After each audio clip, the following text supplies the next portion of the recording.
All right, Motiva.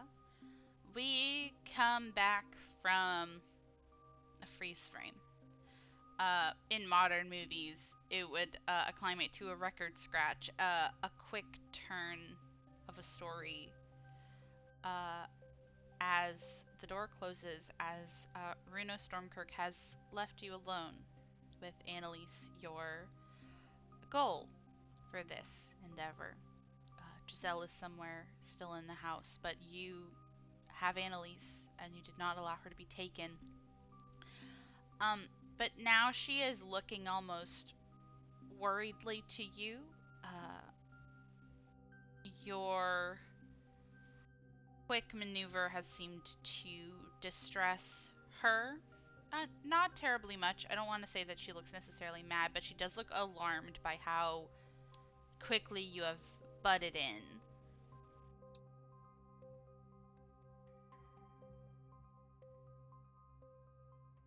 Yeah. Yeah. And if you do anything with that, or what you do in this space actually is really interesting to me.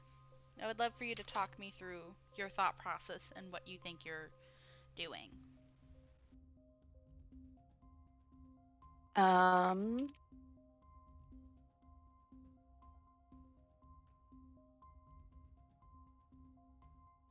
I think Motif is going to look to her and say, "I'm sorry, ma'am.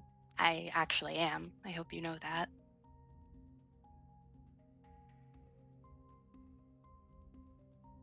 I don't mean to disturb your normal.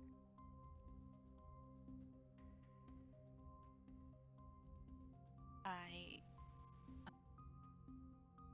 And you see that she is already kind of setting herself back down into her chair, for lack of a thing to lean on.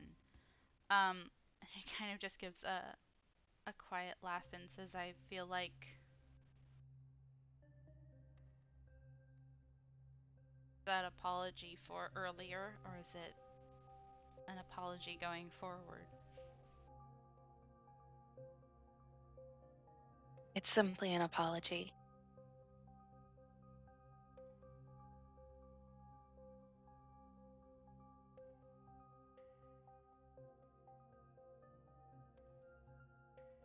See that she kind of just breathes and goes to nod. She's gonna kind of look up to you, her hands kind of folded in her lap, and says, "Well, now that you have me,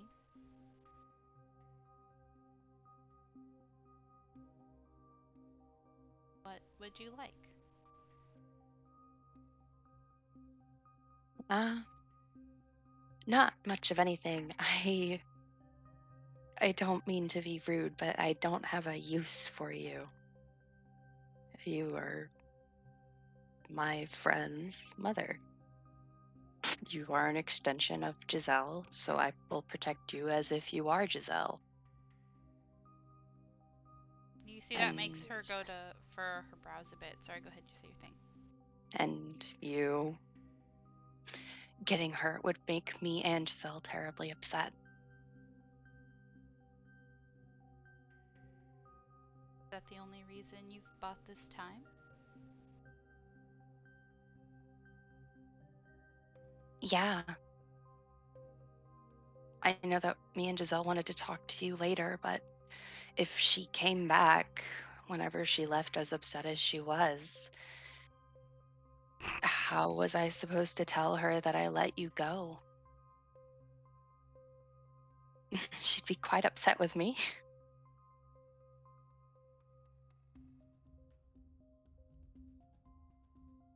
She might have changed since she left, but I don't know very many people who would be upset.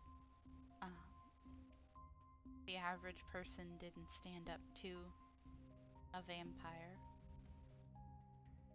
That already sets you above a lot of the people I've known in my life.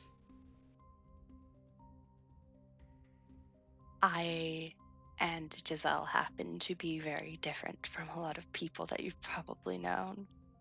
You have given birth to a daughter that, beyond being a wonderful person, is somebody with terrible amounts of magical power.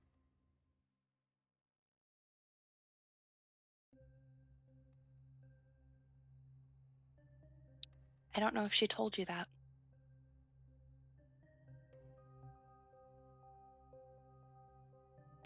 I I guess this is the time that I admit that I don't know terribly much about my daughter's schooling. Um, well, I think she's terribly strong. She helped defend one of my friends from dying, several of them from dying. She stopped two people from dying. And I think that's magnificent. I heard she did it with a spear made of ice, quick on her feet. There was an attack. I was also attacked, and so is another friend of mine. Um, and essentially, we were all brought to the school because we are planeswalkers.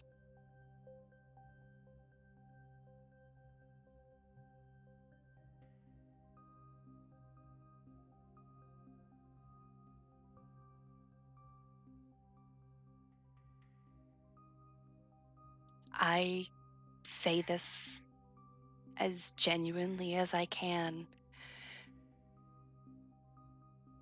If Giselle had stayed here and eventually sparked and left this plane, I don't think it would have gone over well for you. So I am glad that she was given the excuse of school because it's a rather violent event and it could have caused serious damage to a lot of people.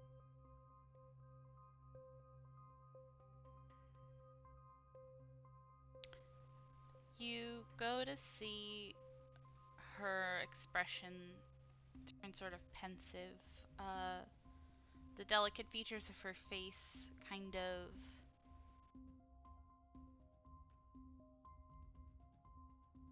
scrunching up a bit, and she opens her mouth as if she's about to say something. And you hear from the door the rattle of a doorknob. And it at first is the sound that would remind you of a door opening. But it's a sound as if trying to open a door that won't. Mmm. Uh, I go to the door. you can hear somebody on the other end kind of breathing really heavily and starting to panic, for lack of a better word. And you, since you're so close, you can kind of hear Giselle's voice kind of flatten against the door and call out, "Mama, Motiva, are you still in there? We're both here. You must have locked the door. Um, Fuck, fuck." Giselle, don't panic.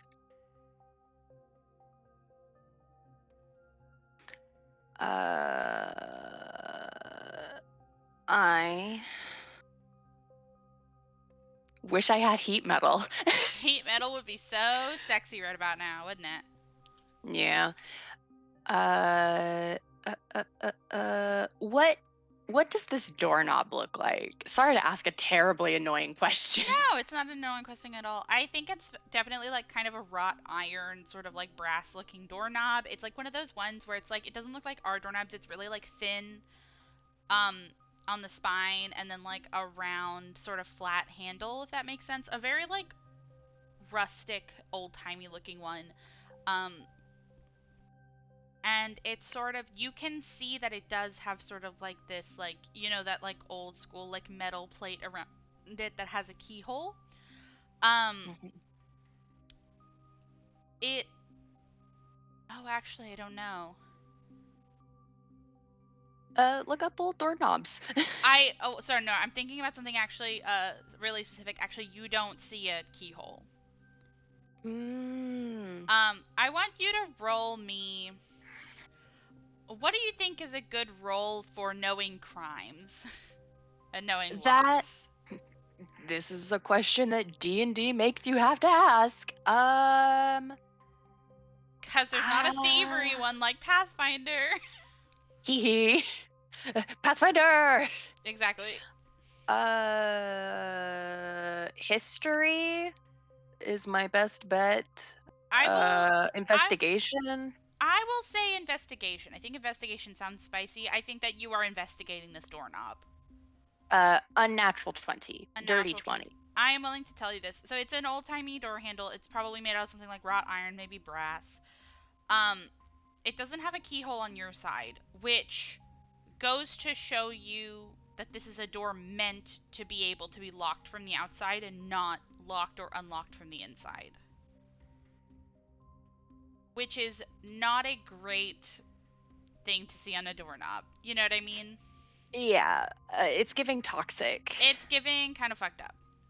Yeah. But it has, on a doorknob, whenever it has kind of that like metal plate, that's where like the door click mechanism is from. I don't know how to describe it.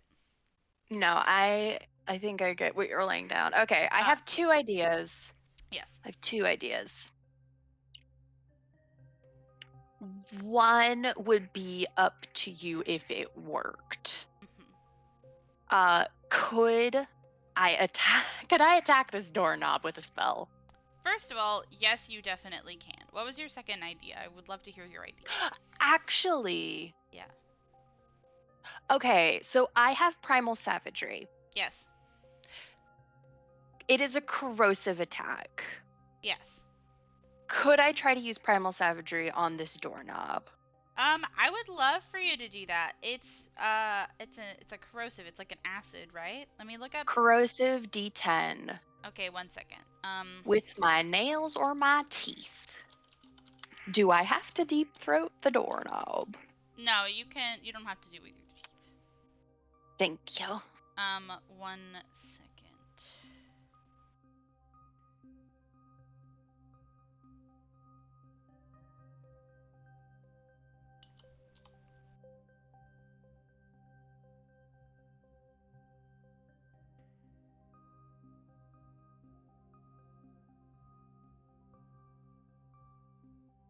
Oh my god, Reddit, thank you. Somebody's literally using acid splash to see if door locks work. Okay, cool, let's see. Thank you, Reddit. Thank you, Reddit. I actually really like Reddit for ruling shit.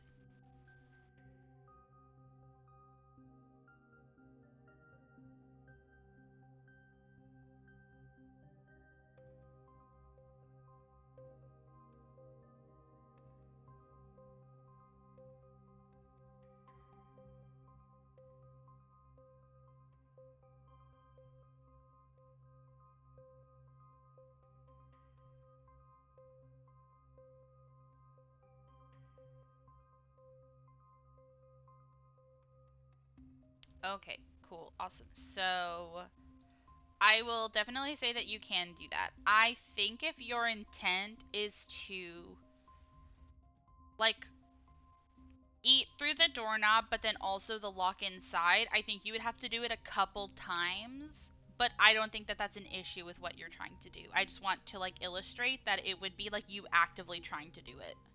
Yes, it is a custom time one action. It is a instantaneous duration. Okay, awesome. So that doesn't take very long at all. Doing about 3 or 4 literally only takes like half a minute.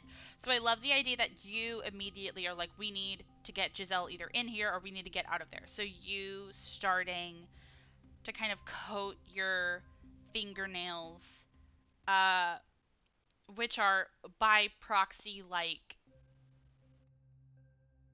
one of your features that has come in because of your hex blood. You know what I mean? Your Mhm. raw lineage. The idea that you are trying to take your hands and your claws and trying to gouge this metal out because maybe if you destroy enough of the mechanism it just won't lock anymore. And while you are doing that, you can actually hear Giselle also get her own idea, as you can hear the sound, the telltale sound that is recognizable to most modern hooligans, is the sound of trying to shove a knife into the door lock mechanism, basically jimmying the lock. Mhm. Motiva's gonna whisper to Giselle, there's acid on the other side. Be careful, and if you hear anybody, I'll keep working on it, and you don't have to worry. Okay, okay, we'll see what works fastest. Um, and you guys are both going to attempt to do this. I'm gonna say you have. You don't have to make a roll. I'm gonna make a roll on Giselle to see if Giselle does it faster than you do. But at the fastest, this would take like half a minute. Amazing loading time. Amazing loading time. Awesome. So, you feel in a way that's almost beauteous. I love the idea that you are finally gouging out enough to click, and the door can't even stay closed anymore because of it. So it kind of just creaks as it opens inward, and Giselle rushes in to kind of almost futilely push the door back onto the door frame, and lean against it in an almost comical way, if it were not, if the danger were not real in a house full of vampires. She kind of breathes out a deep sigh. Um, you actually see, of the differences now that you've seen Giselle, you see that Giselle actually is now carrying, I want to say, about 2 bags that look almost full to bursting. Ooh, okay. Motiva's gonna look to Giselle and say, we need to go now. I just saw Bruno. I can believe it. Okay, okay, Mama. And she's gonna go and she's gonna kind of, before she moves away from the door, she kind of wants you to take the door so it doesn't kind of creak back inward again. Motiva's gonna look at the door and I'm gonna try to bullshit a mending on it.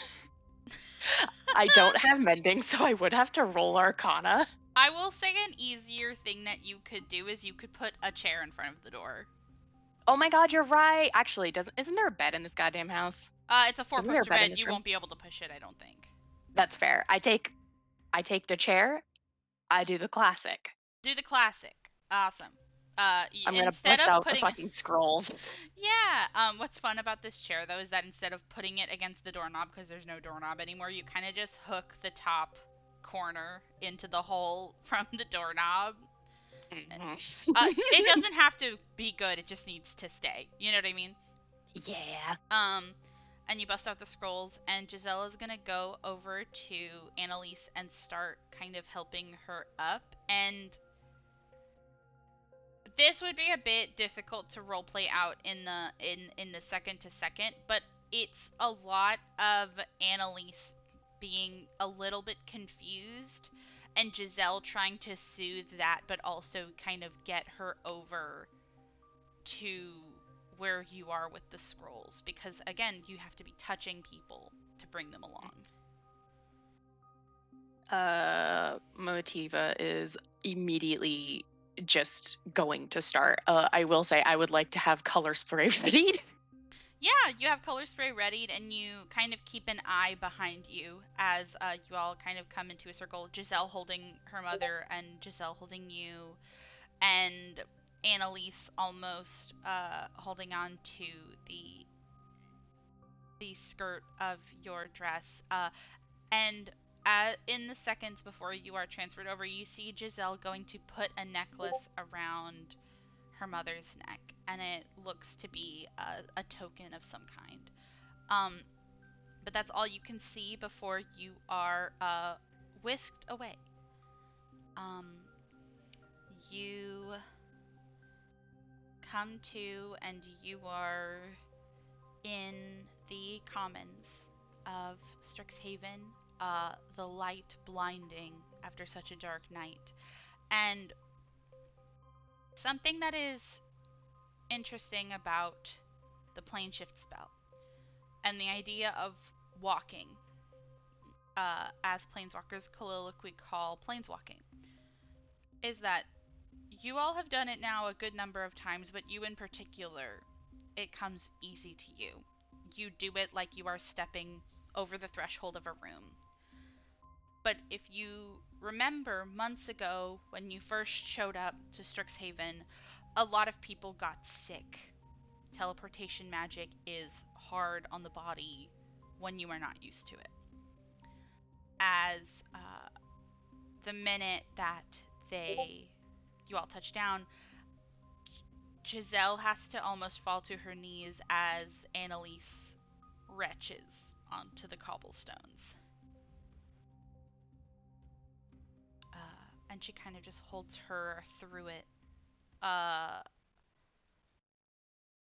in the middle of, I don't want to say that there is a crowd, but if anybody is around, they are kind of staring at you now as a gaggle. Because all three of you are now dressed in Gothic Victorian outfits and looking very harried. Motiva is going to look and just say, "Are you an idiot? There's a person sick. Get a doctor." Roll me an intimidation. That's fun. I'm very happy I have a very good intimidation. 17. Yeah, you instantly scare the piss out of a fellow first year, which is so fascinating to me because you are first year, but you are also infinitely more experienced than one. You have infinitely dealt with more life experience, and when you tell them to get a doctor, they are instantly gone. And they scamper off, and it's probably only going to take 5 to 10 minutes for a professor that has some sort of first aid experience to come over here. As Giselle is kind of rubbing Annalise's back, um, she's not continuing to retch, and she doesn't look like she is hurt necessarily. Um, but Giselle is kind of rubbing her back as she kind of is trying to acclimate to the sudden change in atmosphere, temperature, the light, uh, the feeling of having your body shunted in a way when your body already naturally doesn't take very good care of itself. Um, and Giselle is willing to wait for the doctor before trying to move Annalise. If there's anything else that you want to do in this interim. Motiva is just gonna hold on to Giselle's shoulders and just be like, "We have to let them take care of it." Okay. They do that. A professor of growth, um, comes by and goes to, for lack of a better word, pick up Annalise to take to a sort of, I'm honestly gonna say a sort of makeshift nurse's office. Obviously, the witch's clinic in Witherbloom is the best place to take it, and then there are some medical facilities over on Quandrix, but every campus has a place you can go to if you are sick. Even Silverquill and Laurelholt have them.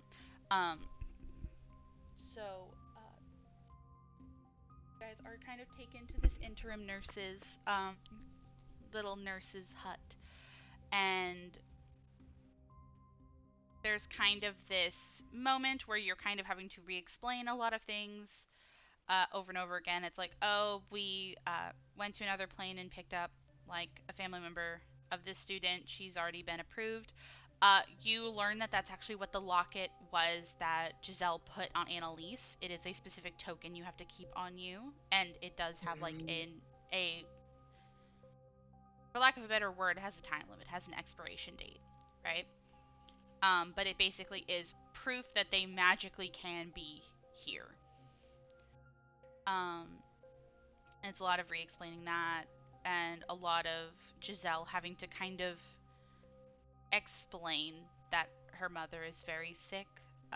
No, she doesn't know exactly how. She doesn't know exactly why. That sort of. Well, she knows why, but you know what I'm trying to get at. It's not like a she knows what illnesses she has. It's not like they had great medical care in Innistrad, right? Mm-hmm. Um, and that sort of thing. And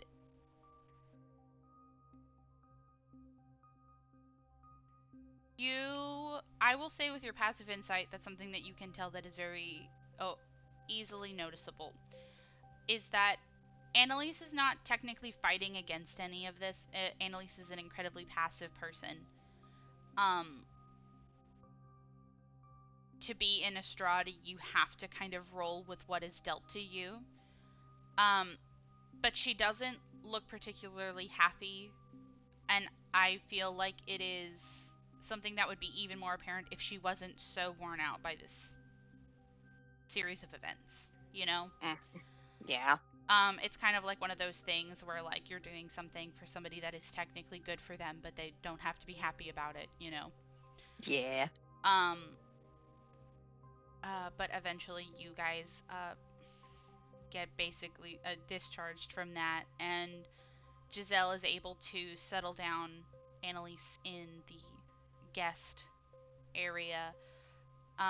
And it's not long before she kind of just settles into rest after everything, only really exchanging a coupled whispered words with her daughter, um, before Giselle kind of closes the door behind her and sees you in the hallway, uh, and kind of does another reminiscent of how she was in the house, kind of giving a big sigh and sort of kind of sliding down to the ground to sit in front of the door. How do you feel?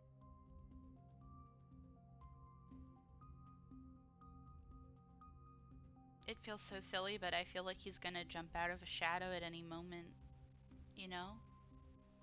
That is a little bit silly, but I understand. Unless there's planeswalkers in Innistrad that like him, and he's terribly unlikable, Mm, he won't be here. yeah, I think it'll take a while for me and my mother to think about it like that, but you're right. We've lived so long in his shadow that it's hard to think that we're out of his reach for the first time, you know? I understand. I I sometimes worry that a planeswalker I saw on Ravnica is just gonna jump out and kill me because I might have fought somebody that was supposed to watch me. It definitely won't compare to your time, but I do understand. She gives kind of a bit of a soft laugh at that, and you see she finally goes to pull the almost satchels that she has in her lap, uh, and she gives a delicate sniff and say, "Got a lot of things I can sell here for extra money to help take care of her." I didn't know you knew how to steal. Well, I think that picking up something expensive when nobody's around is a bit different than something more elaborate, but it's not the first time I've done it. They will barely notice generally. Or You pick see, locks. well, that's just a survival skill. Uh-huh. Um, you see that she kind of gives a bit of a another sniff and a laugh and say, "I hope they notice it this time." Um, It's two giant bags, Giselle. They're gonna notice everything. I hope they do.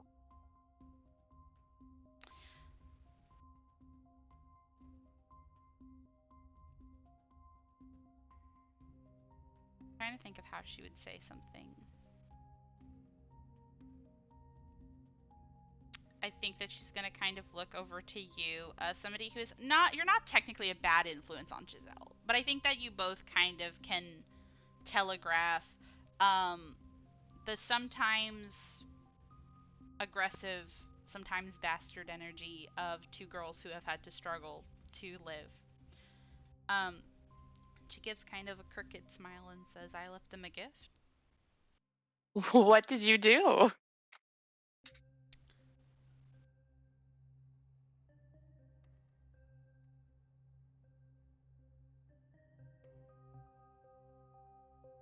Is it a bomb?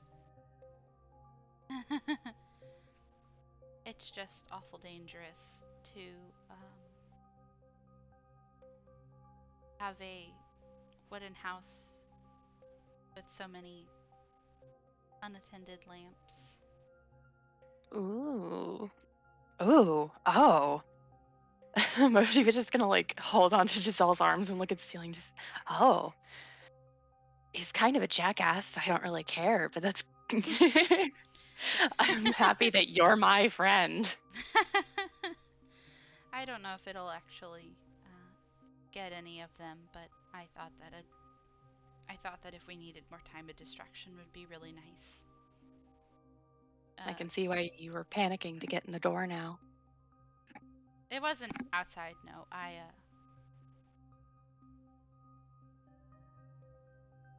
obviously I didn't have a chance to really show you around, but Runo is a very well-read person. There's a library that I spent a good deal of time in growing up. Paper is useful kindling, so. Well, won't need to go to that library ever again. Not when I have a place like the Biblioplex, no. Thank you, Motiva. Really.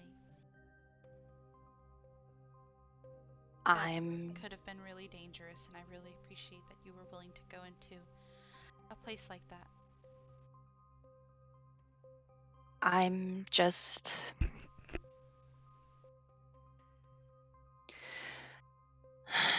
Motiva's gonna put her hands on Giselle's shoulders and she's gonna rub circles and she's just gonna say, I'm just glad to know that you're safe and she's safe. Because those are kind of one and the same. I'm happy you're here. I'm happy I met you. I am too. And I think that she's actually gonna stand up and she's gonna hug you. Oh, she'll hug her back. Yeah, I think that she's gonna squeeze her a little bit, and I think that she's gonna kind of take a minute, maybe get like a little sniffly, but I think that when she pulls away, she looks a lot more determined. Giselle as a character is. There's a saying that I read in a book one time that describes like being made of something soft but having a inside of granite. And I think that Giselle is somebody that is very easy to overlook because she seems soft and she seems weak.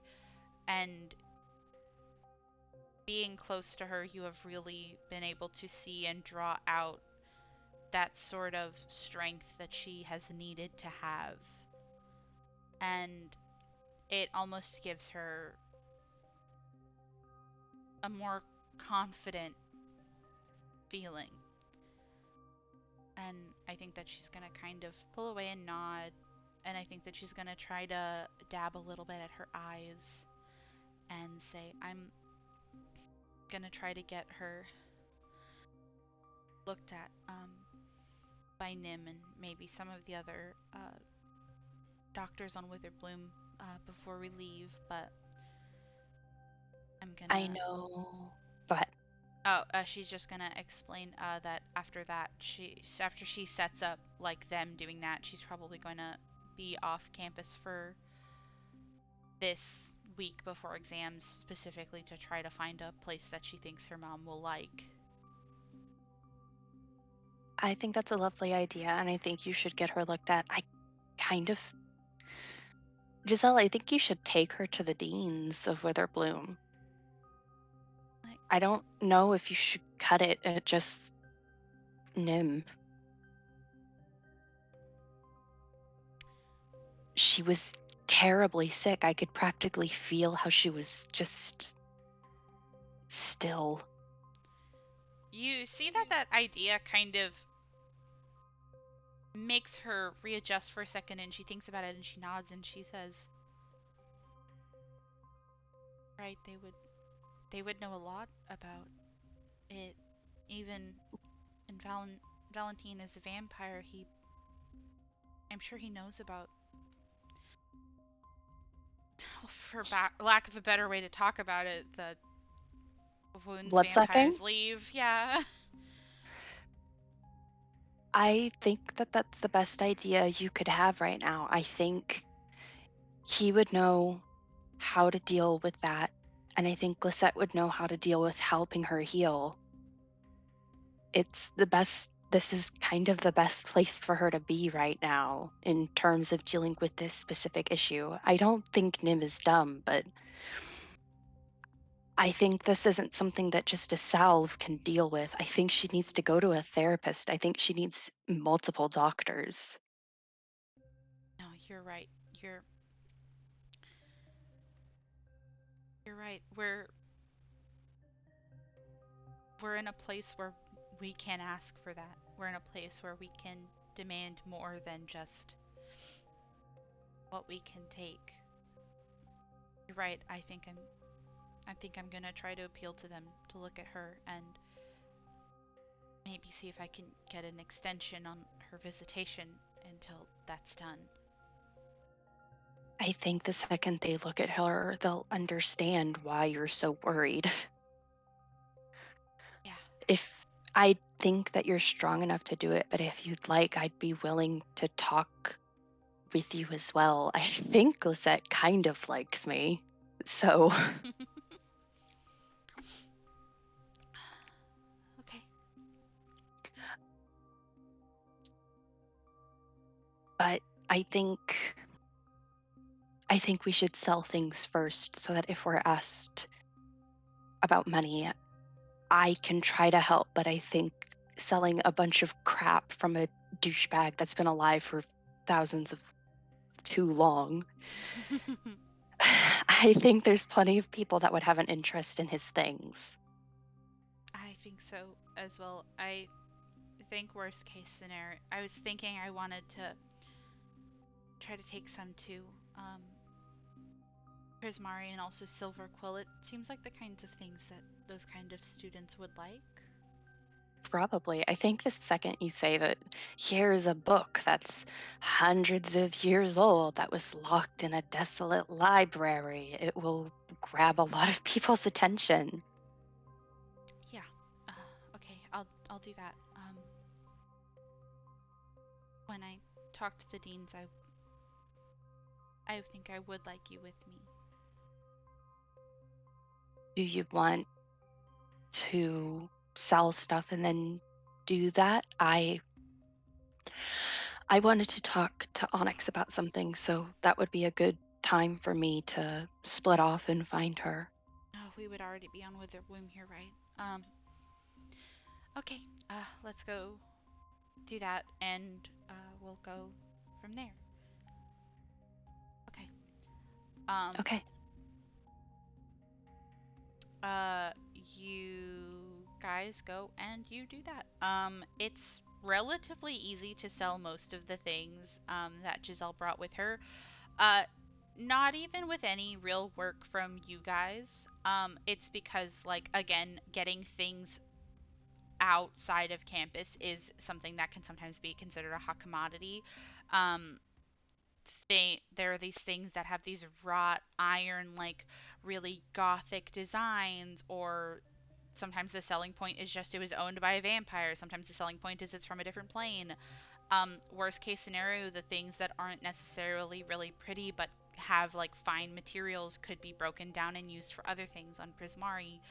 And I didn't decide on like a number for Giselle's stuff because a lot of it is going to go to things that like will be worth a lot of money, but it is an astounding amount of like coins. She's starting to have to keep her money in platinum.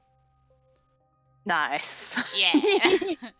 um so she has a lot of money, and it is something that I feel like is reassuring to both of you that she has this ability to be able to provide for her mother, because you both know that her mother will not be able to provide for herself. Um, and that is handled. I really love your idea with Lisette and Valentine, and I think that you guys both go and talk to them. And I think that your idea is spot on. I think that you go and you sort of sell your case to both of them, and it is something that is immediately intriguing to them because Lisette is a medic, and this is something that you actually don't know yet. Lisette actually specializes in almost trauma response. Lisette is really good at looking at a situation that could be deadly and helping turn it around. Um, and Valentine, again, is also interested because this is sort of an example of one person being fed on by vampires with little care to their health for decades. Um, and something about Valentine that Valentine you may not have heard is that Valentine is a sangromancer, which is somebody who can learn things about them through blood, right? And they do not always get along. They get along a little bit better than some of the other deans, but this is a moment where they both are kind of like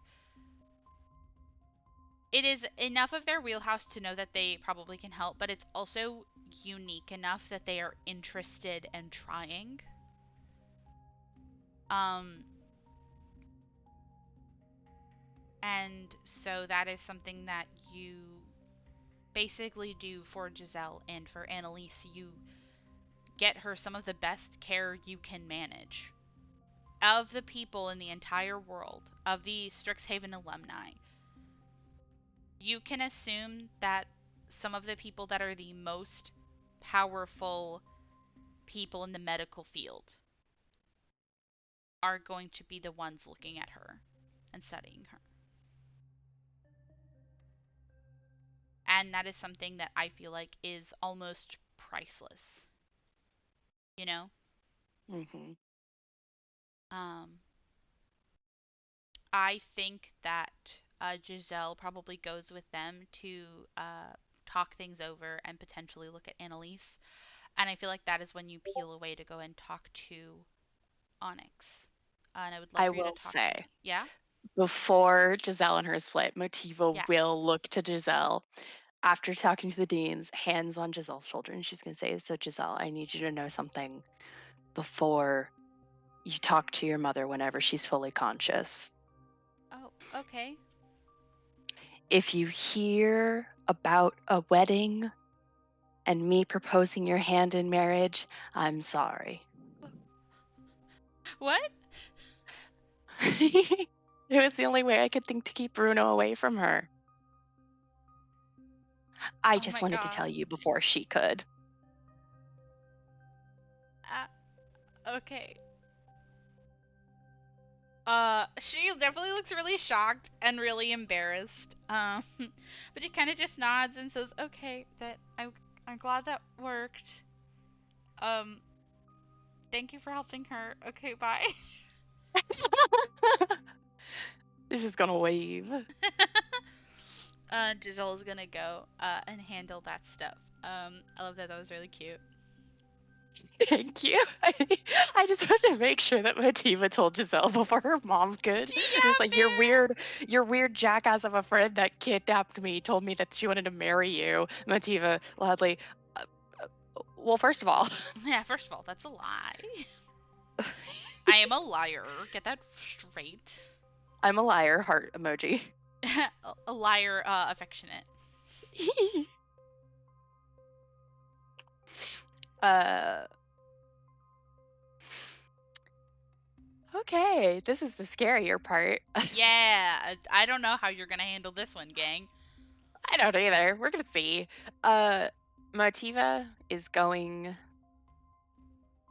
to fix her hair, and by fix I mean make it disturbing again. She's going to put on different clothes. Uh, and she is going to go to Onyx's office. Nice. You go, and you definitely find her there. You kind of come into her sort of looking like she's looking over paperwork or papers that maybe she hasn't been able to handle during the whole Spark debacle, you know. Mm. And she kind of just like flippantly tells you to come in. Um, put that music back on. There we go. Tells you flippantly to come in, and she doesn't really look up from the papers until you come in. And then as you sort of walk in, I feel like something really interesting with Onyx is that she kind of looks up for a second, um, and doesn't like double take. I just think she looks up, looks down at her papers, and then looks up at you again, and then goes to put down the papers that she's holding to read, and kind of gives you her full attention. Something again really fascinating, I think, in Pro Spark Motiva is that I feel like even though you do feel really weak compared to other planeswalkers, I feel like it has kind of put you on the radar and has afforded you respect in some regards from them. You know? Yeah, yeah. Yeah. Uh, Mativa's gonna enter. She's gonna close the door behind her very politely. Mm-hmm. Uh, I don't think there's a chair in here. No. There's a chair Sick, she's sitting in. bitch. Okay. Hold on. I want to see if.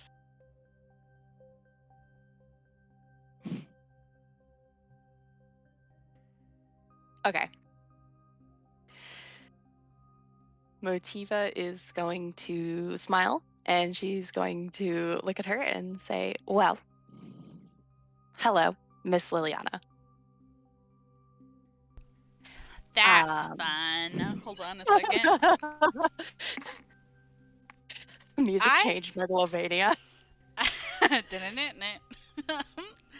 You say that, and there's almost a moment of her face being unguarded as she looks taken aback, a surprise kind of melting into a defensiveness before she kind of shudders her expression and goes to kind of fold her hands on the table and kind of look at you.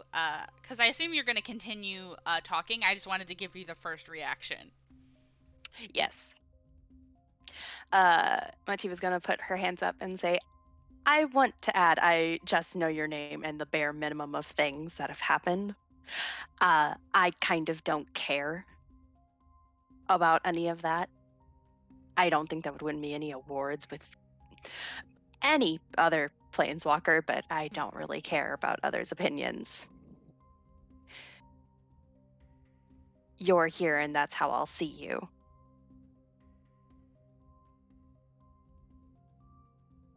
And, well, I want to get that out of the way before we continue any conversation."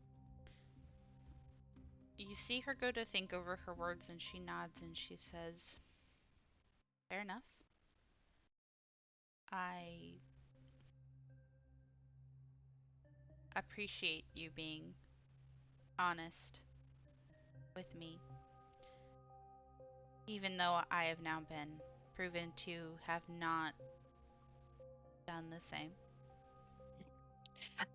I don't think anybody should be completely honest at any point in their lives. That we It can agree on. it is a recipe for disaster and disappointment. Um, she nods and she says, "If you would allow me the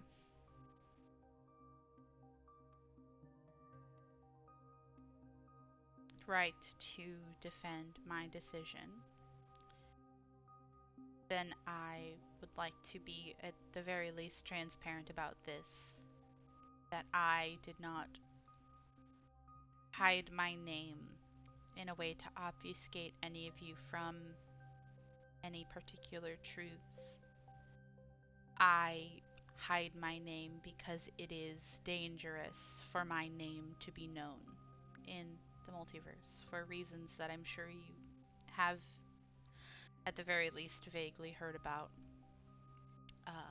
To certain planes, I am thought to be dead, but a lot of the things that I've used to do has been put behind me.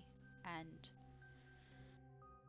I am not really able to live up to the legacy I'm trying to uphold if everyone wants to kill me.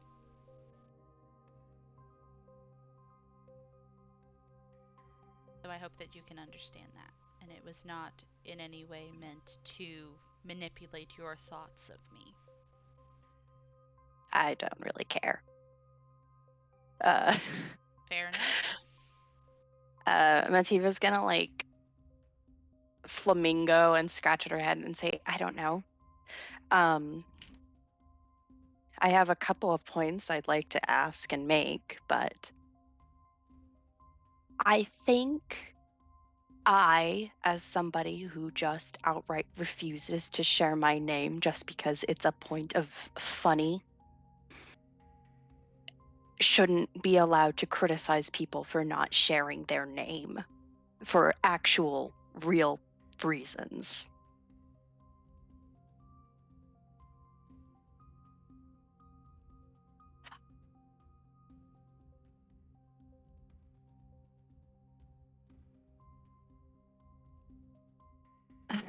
Well, um,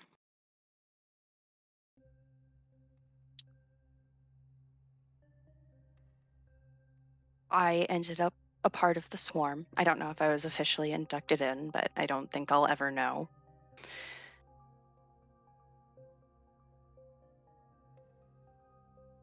And the second it was discovered that I was a planeswalker, I was brought to Miss Vraska. That was fine. She's fine. However, whenever I spoke to her, because even if I do believe that people are allowed to obscure things and protect their privacy, I'm nosy. So I naturally asked her about you, and she told me who you were, and she told me about your work with Bolas. Ironic. Alright, fair enough. Ironic cow.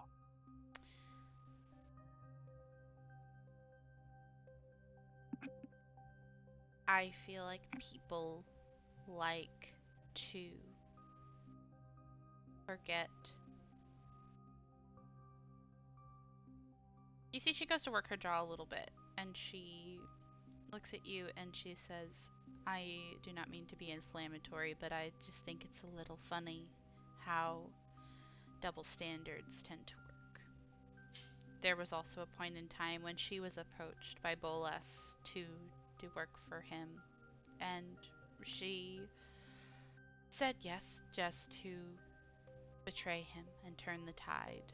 But because my plan had to be longer, I am treated differently. And my goal was to work with him long enough to against him as well.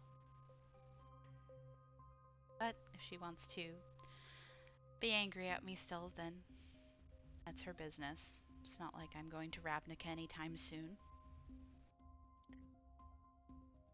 And that is a second point I'd like to make.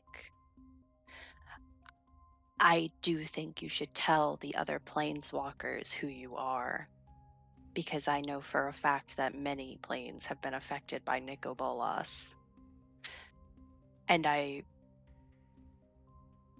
believe that I am under a place of privilege, that I was never affected by him or anything surrounding him, as far as I know. But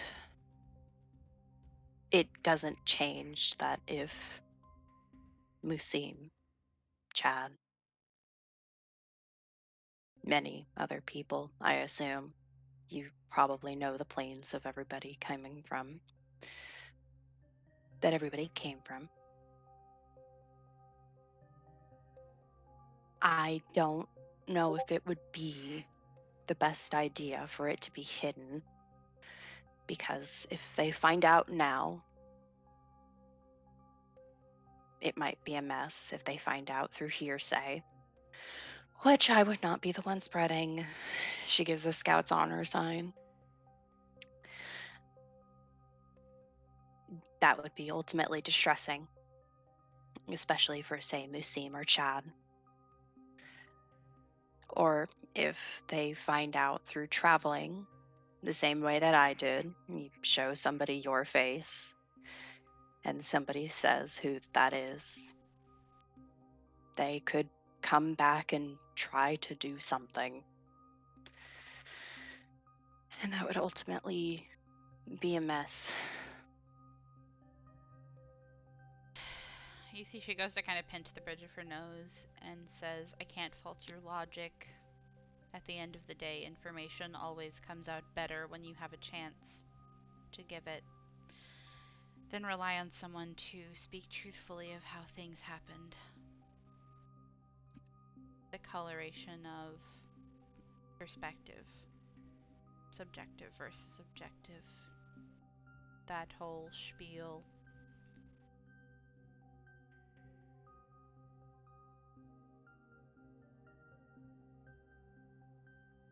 I'll consider how I would like to tell the other planeswalkers. If it makes them hate me, then that is again their right.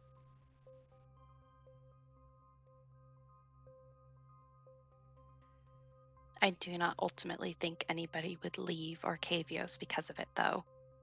You would still have everybody around. And if I'm able to get a hold of them, I believe I would be able to talk them into not leaving.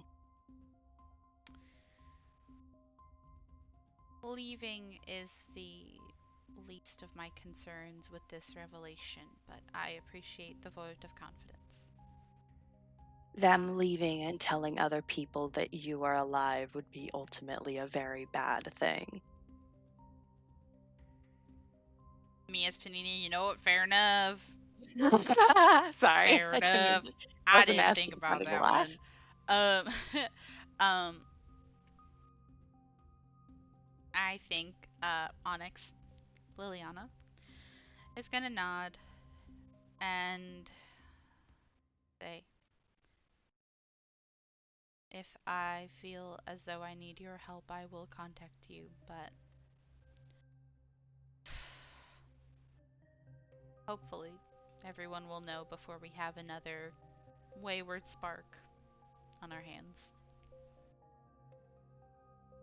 I think nothing will top two sparks at once.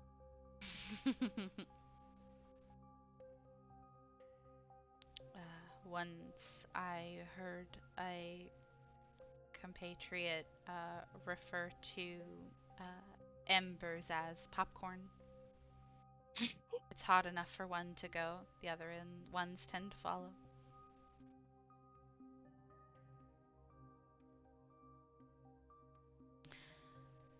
But as I said, it will be handled. Was there anything else you wanted to talk to me about? Are you actually in contact with the Gatewatch? Only tangentially. I am allied with the Gatewatch and their ideals. I have been for a long time, but a majority of them do think that I am dead. I am only in contact with Harry and Kaya by name. Mm, the one that Vraska spoke of. They both were sent as part of the team that was originally meant to assassinate me after the War of the Spark was over. But through talking to them, they both decided to show me mercy because of situations that had happened during the war. But I have not told anyone else, though I suppose if Vraska knows I am alive, I can think of at least a few people who might know. I can tell you immediately she has spoken to Jace. Fair. That's I was in character.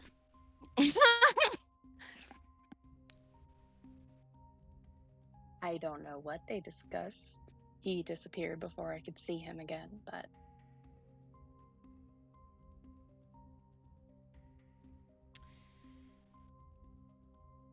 I may need to talk to Teferi and Kaya about the potentiality of reaching contact with them, but we will have to see how the wind changes from here. Thankfully, I don't feel like Jace is the type to march on Arcavios for me being here, even if Vraska may want to. I doubt that she would either.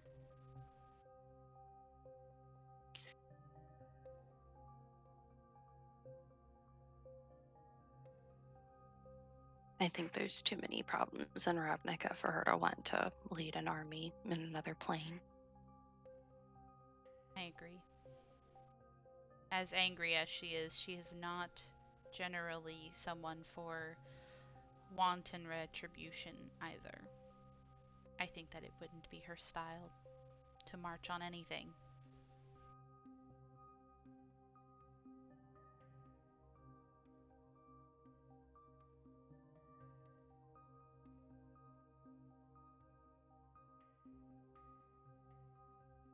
I feel like in this moment of silence, she kind of sits back in her chair and almost by habit, something that you have vaguely seen her do before, but not particularly often, as you're not always talking to Onyx in her office. But you see in this kind of moment of silence, she kind of leans back in her chair, and it makes her look simultaneously older and younger than she actually comes across. And she kind of goes to look over the arm of her chair at the portrait of the man that sits on the back wall as she kind of pensively glances at it before looking back at you and says, "But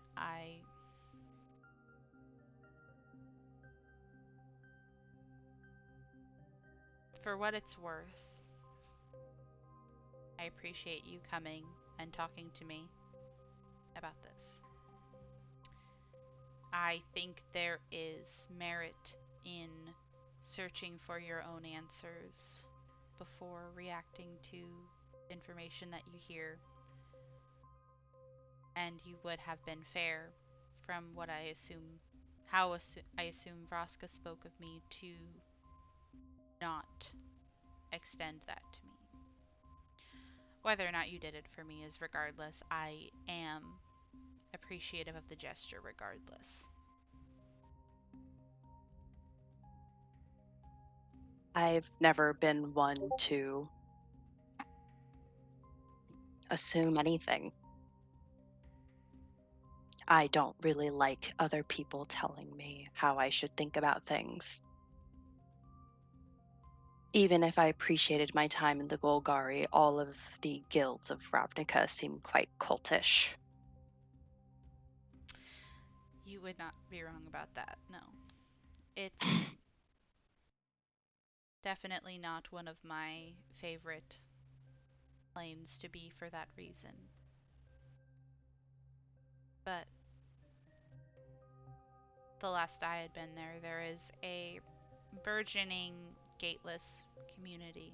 So hopefully the guilds stop having so much sway over the minds of the people in their ranks.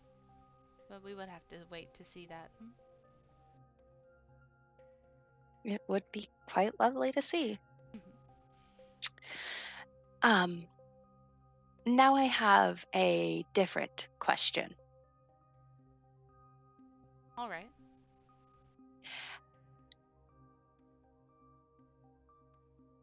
Oh Lord, help me. I'm crossing myself. Okay.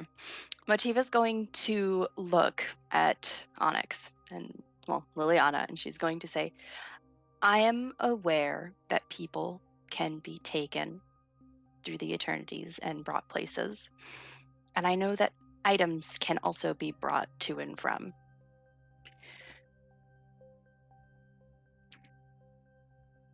How much strength would you say would need to have to bring over, she counts on her hands, 5 people and a house? Well, I hate to start this conversation with a correction, but it is not that people and items can be brought over through walking. That depends entirely on the power of the person's individual spark. Certain people can take living matter with them, some people can take large amounts of inorganic matter, and some people cannot do either. It is a personal flare that is very has a very large lack of research. So, I think first of all you would have to tell me if there is a time limit about that sort of thing, because we would have to find a person who can planeswalk, or we would have to leverage resources for plane shifts. At the same time, though, I am unsure if an entire house could even be brought over just from the power of a planeswalker's spark. Again, if there's a planeswalker that has that sort of power, I haven't met them. Motiva takes out her phone and in her notes app, she writes down liquidate the house. Fair enough, that's smart. Um, Um, I am actually gonna look some stuff up while you think really quick, because I actually do want to look up.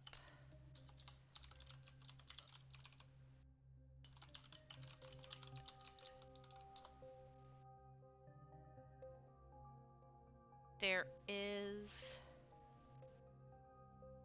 trying really hard to find.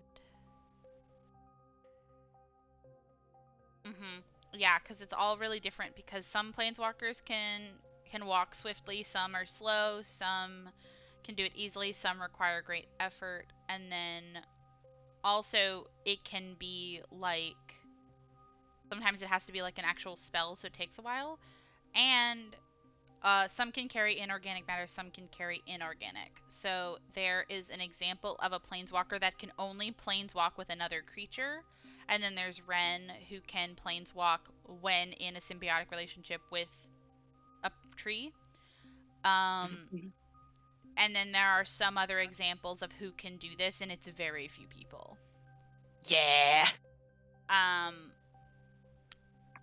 but if you on this topic, though, I will share with you this information because Liliana could share this information with you.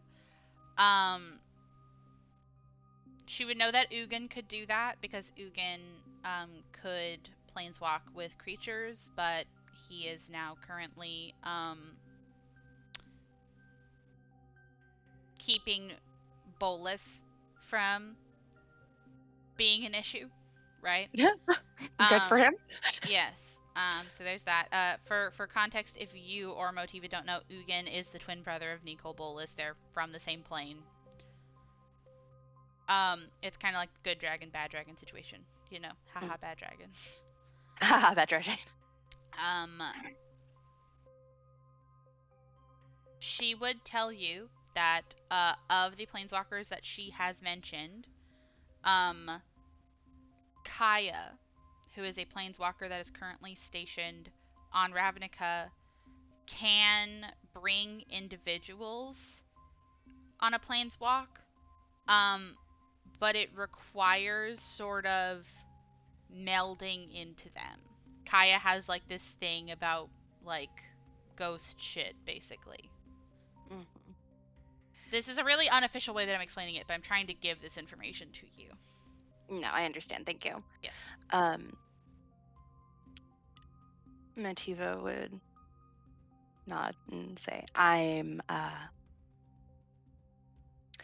thinking about trying to bring my family to Arcavios.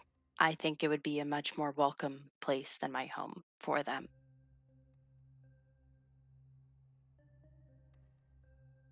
I think that if you can get them here, that's not terrible. Some people will never acclimate, and that is something that you will have to understand. Some planes are just better for that sort of thing.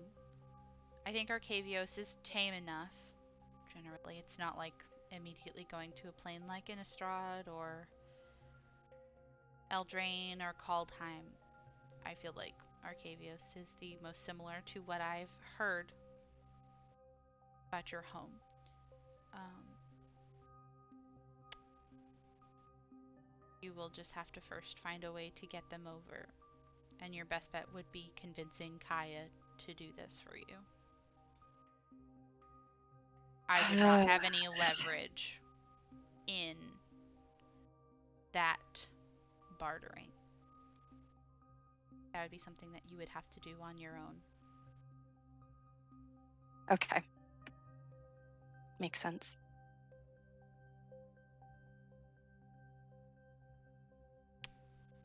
If you are close in any way to Vraska and Jace, they could potentially help you opening the floor with Kaya.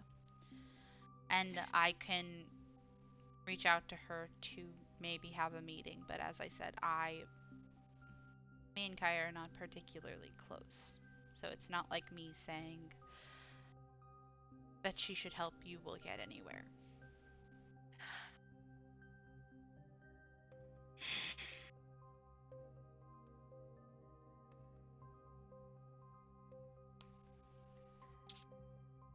Motiva's going to assume thinking pose.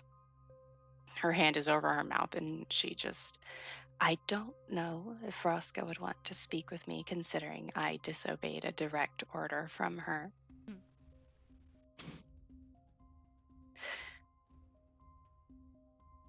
And also slapped the hell out of somebody that was meant to spy on me.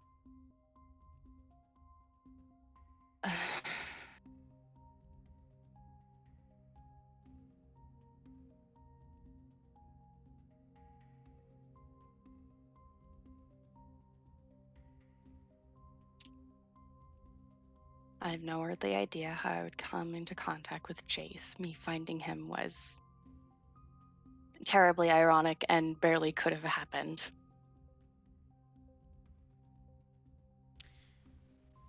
I was also not the nicest when I spoke to him. Hmm. I doubt he'll hold that against you very much. He is a very social minded person. I feel like of the planeswalkers, he is one of the easiest to not only reach out to, but also get him to respond. I feel like if you have met him planeswalker to planeswalker and you tried, he would come.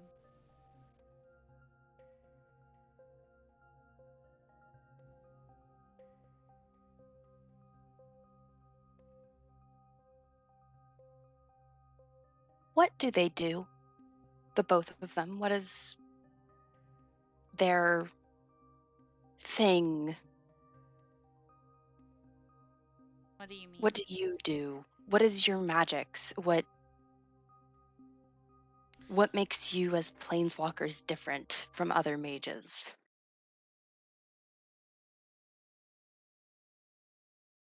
Are you asking how the planeswalker spark makes me different than other mages, or are you asking what my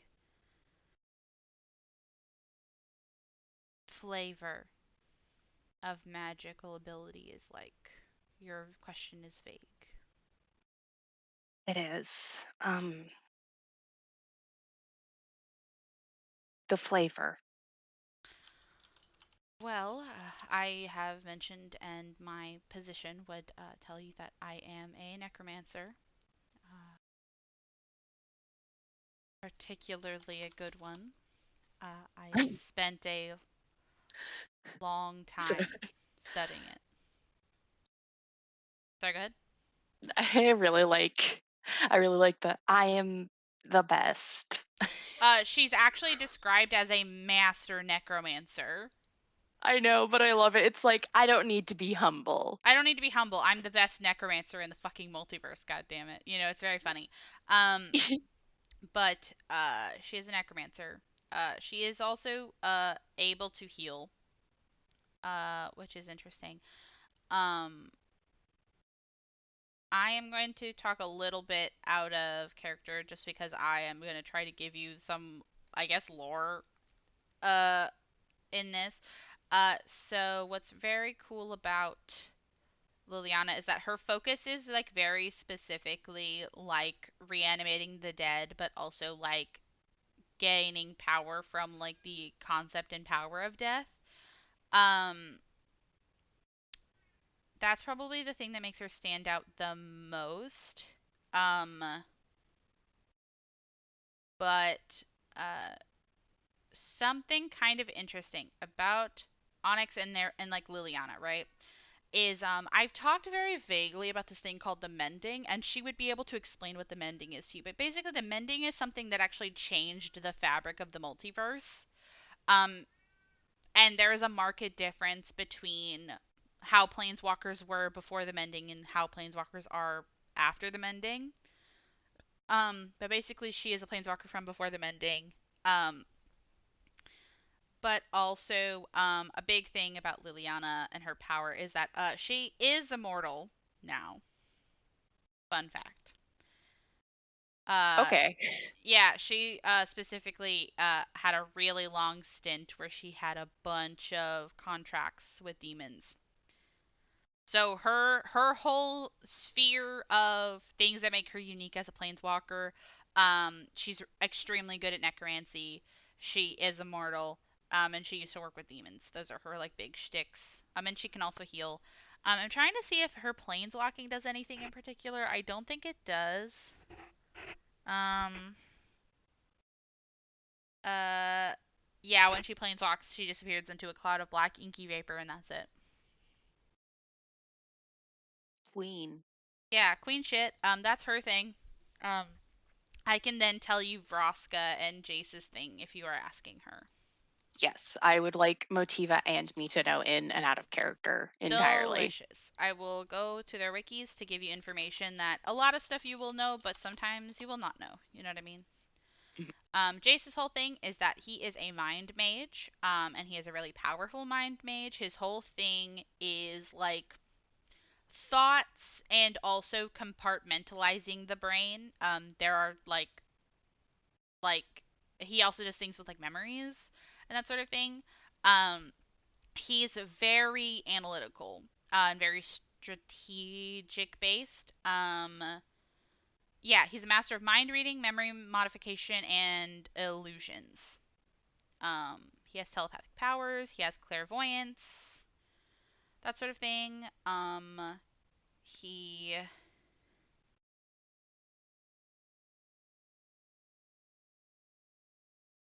he is very interesting, and this is also something that I think Liliana would kind of explain. What's interesting about Jace is that uh, he is simultaneously not what he appears to be and simultaneously is very earnest, but like he's like a master of like half lies, you know? It's always Mm, just enough to sidestep things. Because even his appearance is slightly different than how he actually looks because he puts up illusions, you know? mhm, mhm. Which is one of the reasons why, to the average person, he might be really slippery and hard to get a hold of. But to other planeswalkers, he is, again, very socially minded. He's a generally good guy, right? So he's really easy to kind of get a hold of on that playing field. And that's his thing. And then when he planeswalks, it is, I believe, a zigzag of blue light. Yeah, crisscross pattern of blue light. Um, Adorable. Also, trivia: he always avoids physical combat. I think because he's bad at it. Oh, he's also really good about counter spelling. Um, oh, this is a sad piece of trivia. In regards to his magic, he is mostly self-taught, as he has a habit of losing or deleting his own memories. Oh, That happens a lot, actually. Yeah, he has amnesia like 4 times in the story of magic. What a dumbass. Yeah, I love him. I'm obsessed with him, actually.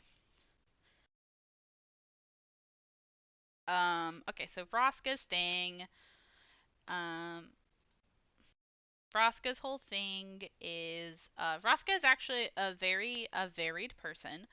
Um, Obviously, she was a member of the Akron, you know that. So she was Assassino based. She's based primarily in Ravnica because Ravnica is where a lot of her loyalties lie.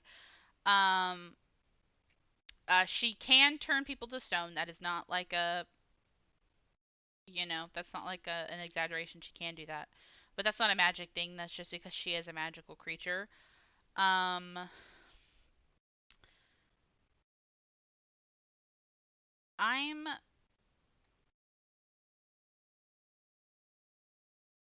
Yeah, no, I'm getting like I remember saying this as like a thing, but I think it actually is like a thing.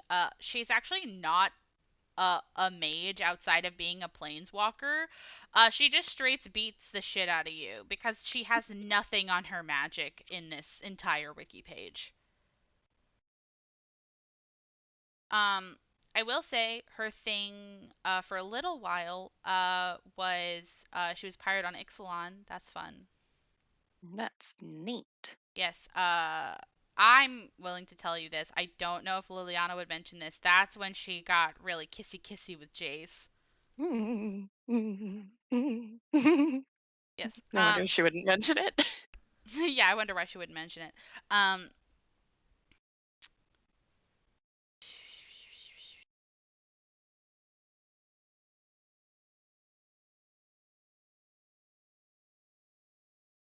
um, yeah. She fades into shadow and she planeswalks, but she doesn't do anything special with it. And that's everybody's thing. Delightful. Yeah.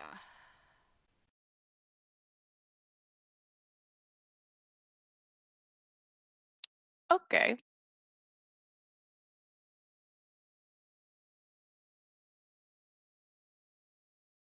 Yes.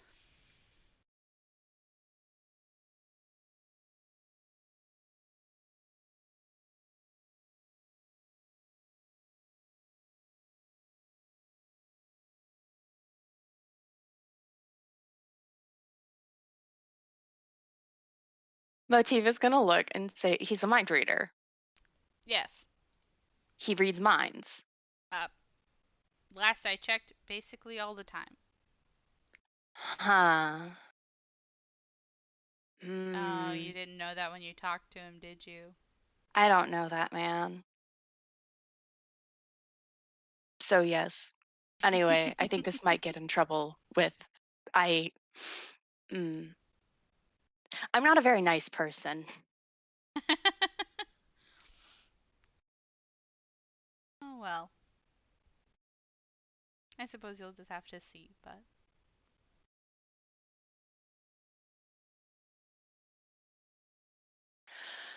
I'll figure something out. we always do. Either way, I know I'm going to get my family here, so it's all that matters. I wish you luck in the endeavor. Thank you. Motiva's going to brush herself down and say, "Well, I am cleared of any knowledge of about a Liliana.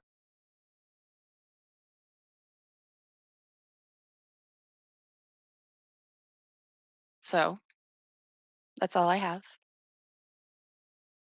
Terrible report. I was literally trapped underground for 2, 3 months. I have no good information about anything.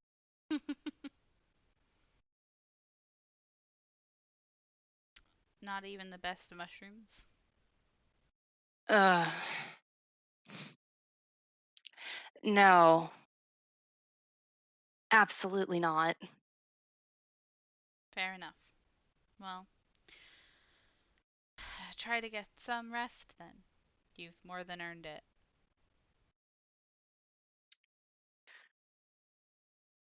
I will. I hope that you can think on what I've asked you about. I fuck off. I You fuck off. Hell yeah, brother. I'm gonna cut this session. This was very spicy. I enjoyed this one a lot. I enjoy you. Ah, that's gay.